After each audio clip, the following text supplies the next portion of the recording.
Tonight, from across Australia and around the world, it's time to look back and unpack the week from the cheap seats. With special guests, filmmaking brothers Danny and Michael Philippou, comedian Luke Rocker, and Aussie gardening guru Jamie Dewey. And now, here are your hosts, Melanie Bracewell and Tim McDonald. So great to have you with us. If you're new to the show, welcome. We watch all the news to bring you the best bits from the big week of stories. And speaking of which, you've had a big week, Mel. Yeah, I've been busy. Dumping cow manure on a colleague's desk. On a colleague's desk. Hard to say which colleague. Sandra Sully was furious. Yes, but, she was. Lots happening. No, Where do we start? We have to start with the on-again, off-again coalition. Looks like the Liberals and Nationals have agreed in principle to rejoin. And I love the way the news talks about it like they're a married couple. They're split. The breakup. Divorce. They're not back together. They are undergoing marriage counselling. It's complicated. The Nationals and the Liberals update their relationship status. Oh my gosh, the coalition situationship. Yeah. I think David Littleproud is sending a "you up" text right as we speak. I think they progressed to Sky News and Chill, which is a good beautiful. sign. Well, Channel 9's Ali Langdon took the slang one step further, though I'm not sure that she was talking to the right demographic. Maybe they kiss and make up next week, or otherwise Susan Lee unfollows Littleproud on Instagram and goes no contact and ghosts him. Well, look, I can't handle all the link there on social John media. Howard. And they skibbity toilet their way to the top. Now, former Liberal MP Jason Falinski summed it up well on Four Corners. Have you hit rock bottom? I think the answer is no. There's further for us to go. Great. Even further than rock bottom. Well, it is a big week in politics. It does look like the coalition is going to come back together. And so the Today Show had the Liberal Deputy Ted O'Brien and National Senate Leader Bridget McKenzie on to kiss and make up. You want to say anything to each other? Well, I still love you, Bridge. I love you too. We fought an election together, Ted. We sat in shadow cabinet and we developed a great nuclear policy. Okay. Is that the response you want from I love you? I've been in a couple of relationships, and when someone says I love you and the other one says we developed a great nuclear policy, that's when you know it might be time to... Speaking of politics, speaking of relationships... President Macron has had to play down an incident in which his wife appeared to push him in the face. It appears that way, does it? This is the French President Emmanuel Macron. Allegations that his wife Brigitte shoved him or gave him a French shove. Yes. Which involves tongue. Yes. Thank you for clarifying. Honestly, Tim, I just think we developed a great nuclear policy. We did. Fun in shadow cabinet. Yes. The explanation, though, from the political commentators, I enjoyed. Is that because she's angry? Is that because she is, trying to take an eyelash out of his face? That's quite a large eyelash, I think. On his chin, so amazing. Well, moving on now, and the best political story this week came from Western Australia. Thank you for two fantastic terms.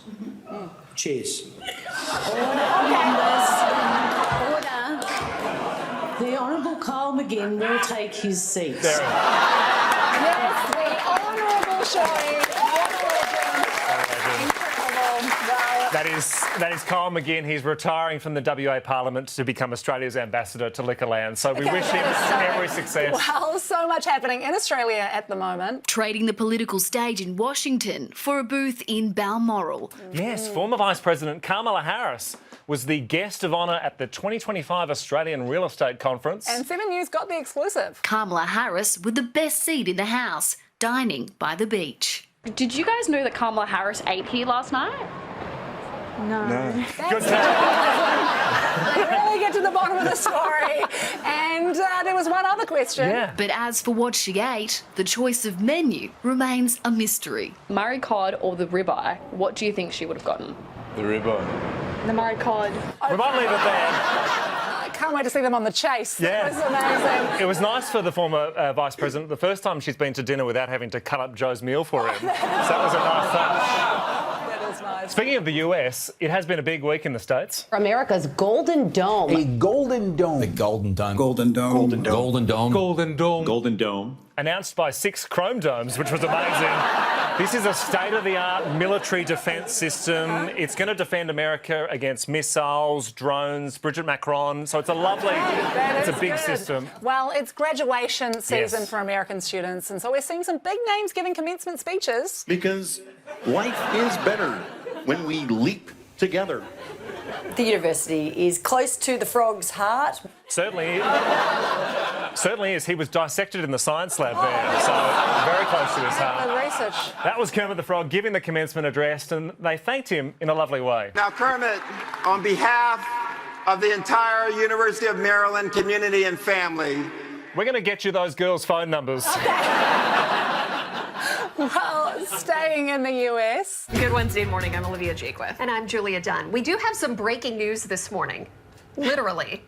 Yes. Olivia's water has broke. This is amazing. To celebrate, she's doing a shoey. Olivia Jakewith has she went ahead with a 3-hour morning show even after her labour contractions began and her waters broke. It's as good a time as ever to have a coffee. A water break? A water break. That's right. We'll be right back. Done that. And that is her director with the sign that says, "Go to the hospital." Maybe chuck it on the teleprompter. Staying overseas, and let's head to the UK. A naval naming ceremony fit for a princess.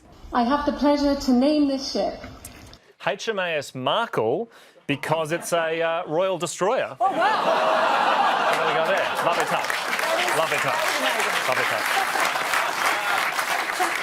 Not the only big news overseas. And off they go, tumbling down the Cooper's Hill for one last time. At the moment, there's one person staying on his feet. White T-shirt, ginger hair. Oh, it's close. It's close.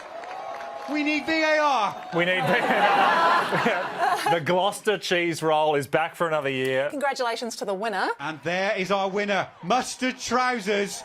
She's very stylishly dressed with those mustard trousers and even quite nice shoes. Quite nice shoes. Some beautiful shoes. And what do they win? A double Gloucester cheese. What would Ronaldo, Federer or Tiger Woods give for that? It was a blonde cheese, so Tiger Woods would be particularly interested in that, by the way. Oh, too soon? How dare you? Tiger Woods' affair is too soon? Speaking of ancient history, this is an event steeped in tradition. Another amazing Gloucestershire cheese rolling. A few more bumps and scratches this year. The first aid teams have been doing a brilliant job. OK, they've brought the blue tarp up. I think they're executing it. We've got a great show lined up for you. TV legend Jamie Jury joins us. But up next, award-winning Aussie filmmakers, the Philippo brothers, here in the Cheap Seats.